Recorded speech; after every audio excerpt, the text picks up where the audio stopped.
kind of like a captive market. They can't grow hemp in the US, but they are legally allowed to buy Canadian hemp seeds, so long as all the seeds are unable to be sprouted. So that's why you lots of times see dehulled hemp seeds or hemp seed hearts. The reason that that product is on the market is because it's a way to keep hemp seeds raw, but not able to grow. So take the shell off and it's a sterilized seed. So we dehulled these seeds, and we, like I said, young and idealistic, we're just like, well, let's put it in the van and drive down to the States with it. So, and at the time I was not a dreadlock, but my brother was, and I mean I was already on my way, so I had long hair too. So, and the van that we used, we painted a big red, gold, and green stripe down the side. So I mean, I can't really blame the border guards for. They kind of probably had to say like, check these guys out, you got them. So I'll never forget it though, because they had obviously targeted us on our looks alone before the hemp was even at play. So I pulled up to the border guard there, and the first thing he says to me is, "Open your door." And I opened my door, and he released like literally 4 dogs straight into my van. Like they went underneath my legs, went into the back. And so I was quite worried and afraid. It was a scary, intimidating situation. Come with me. So they took my keys, so they moved my car. And of course they found like all these boxes of dehulled hemp seed. And they said, "What is this stuff?" Dehulled hemp seed. So they ended up opening all my seed, looking through it, make sure there was no weed in there.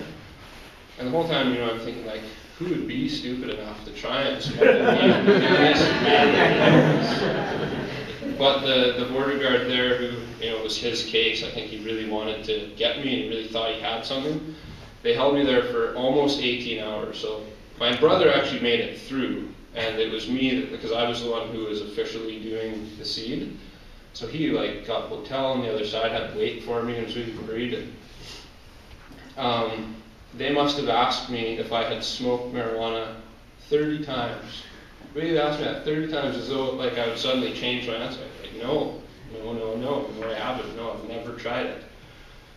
On advice, someone had told me as soon as you say yes in this situation, there's a whole other protocol that then they're allowed to follow. But if you've never smoked, well, you're in a different category, which is good to know. So it eventually actually worked out, and at the very end, the supervisor came in and he gave the other guy heck for.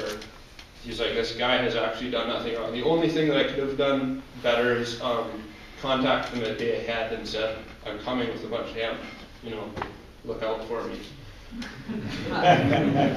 Which is funny too in itself, but that's what they said could have made the whole thing easier.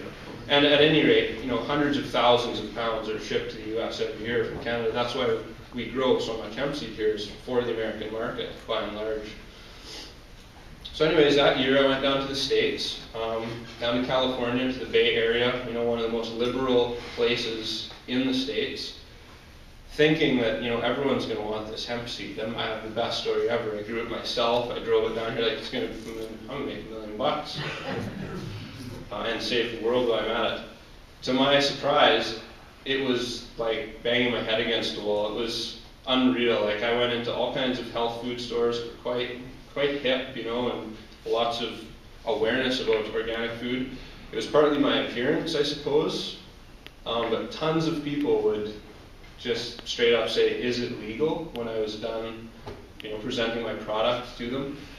To the point where I almost gave up on it, but then I did make a contact in San Francisco, a cooperatively owned grocery store that has been there since the 70s, called Rainbow Grocery. So I had to seek out the alternative of the alternative.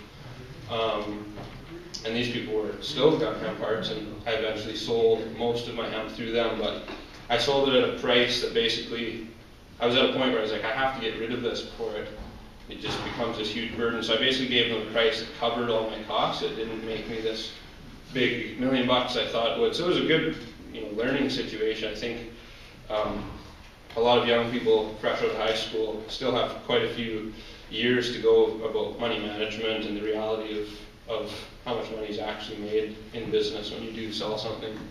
So that was my education.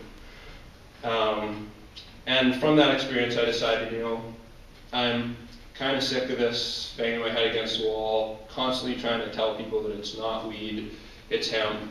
I'm going to go back to Canada. Plus, there was other things too about the American culture that was starting to just make me crave Canadian culture. So when I thought about moving back here, it was Vancouver Island that was called out to me as the culture that I wanted to be in. If I was going to do a hemp business, probably the most receptive culture to it. So that was 2006 that the American thing happened, and part of 2007. So in 07, came back to the farm. We grew 10 more acres of hemp.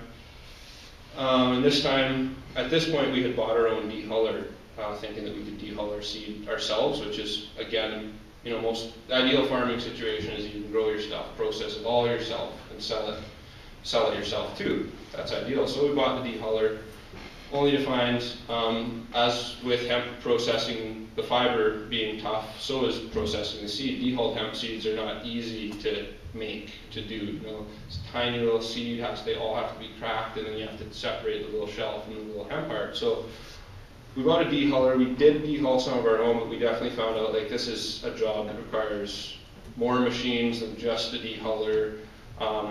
So we made a deal with the processor and said, can you custom process all of our seed for us? Which is all right, but as a farmer, it's always, you know, the price that processors charge you when you know how much you're going to make. It's kind of like, oh, you know, they take pretty good margins. So in 2007, after that crop went well, again, it wasn't as good as our first year, but it was good.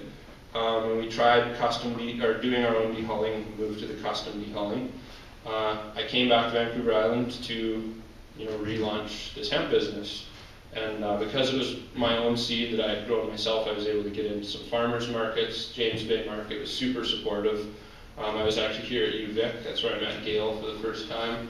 I met tons of students here at U-Vic. It's probably my most enjoyable like selling time, was just sitting at U-Vic and having stimulating conversations with people and just being constantly refreshed by this idea that Canadians know what hemp is and they know what weed is, and that's so great. As a hemp business person, it's really helpful. So I unfortunately stopped doing U-Vic just because the competition to get a table at the Student Union building is harder than you would imagine. There's like multiple businesses who like camp out there so that they can secure all the tables. I wasn't willing to camp out, I guess, so I haven't been back to U-Vic to sell for a long time, but I do miss those days. I'll just mention a little sub-note because it's going to relate to kind of where the farm is at now, but ever since the beginning, I've had a different view of farming, obviously from the industrial model that surrounds us in Saskatchewan. Partly because of my Métis roots, I've had this desire to acknowledge the Indigenous agriculture that's been happening in North America for thousands of years before European agriculture got here, and a lot of the traits of it are polycultural, meaning we're planting more than one crop. So this monoculture thing, even though hemp is great, sometimes I was like, still, it's just a monoculture. If I grow wheat, it's still just a monoculture. So every year I've experimented with the idea of planting 2 crops together, or 3 crops together, and then when you harvest them, you can just use a seed cleaner and you can separate out these various seeds. This has all been like trial-sized fields. I'm talking like 100 feet by 100 feet harvested by hand, but finding that, you know, I don't really know why people in the prairies don't do more polyculture, because you can get more food, and we have tons of industrial seed cleaners that can separate these things. So just like an angle of how I was thinking about farming. As well, there's a group in Saskatchewan and Manitoba called the PFRA. It's a provincial government group. It stands for Prairie Farm Rehabilitation Association. Amazing association. I wish we had one in BC, but their philosophy is basically that trees are good for the land. It's good for farms to have lots of trees on them. If you go to southern Saskatchewan, you'll see the classic treeless Saskatchewan. Which is, you know, it's over the long term, that's not sustainable. We need trees, we need shelter belts around our fields. So anyways, PFRA will give you trees if you're a farmer, and you basically pay the shipping on these trees. And they give, the selection list is, I mean, it's impressive. It's like 30 varieties of trees, 25% of them are nitrogen fixing trees, there's berry trees, nut trees, like, it's pretty awesome. So every year when I was getting ready to go to the farm, I'd do my hemp permit to legally be able to grow hemp, and I'd do my PFRA application and get anywhere between 1,500 and 3,000 trees, and plant them on the farm every spring as riparian area, rehabilitation, as shelter belts, so on. So anyways, I just needed to inject that there. 2008, we went back to farm again, and we were pretty confident in our abilities, so we grew 20 acres of hemp this time. And we had traditionally been doing it with the old combine I described first, which was a tractor-pulled combine. You hook it up to your tractor and drive around. When you unhook it, it no longer can move. It needs the tractor to move. So you would cut the hemp.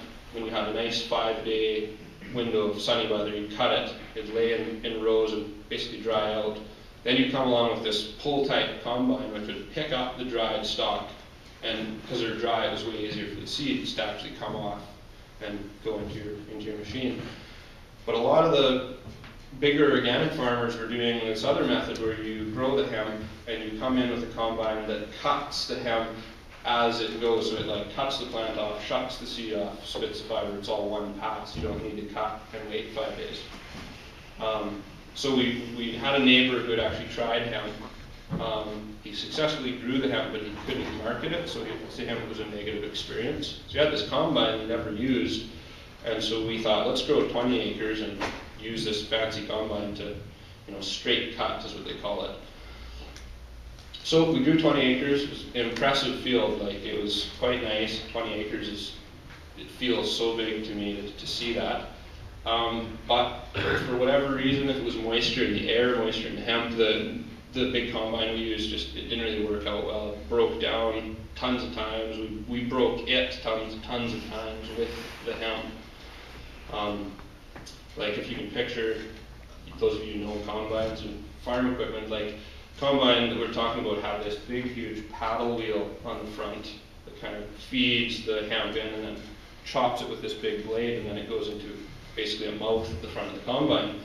Well, at least 10 times that year, so I mean once every 2 acres, it would get jammed in that mouth and it would break this thick chain. Like, I'm talking, it was thick gauge chain.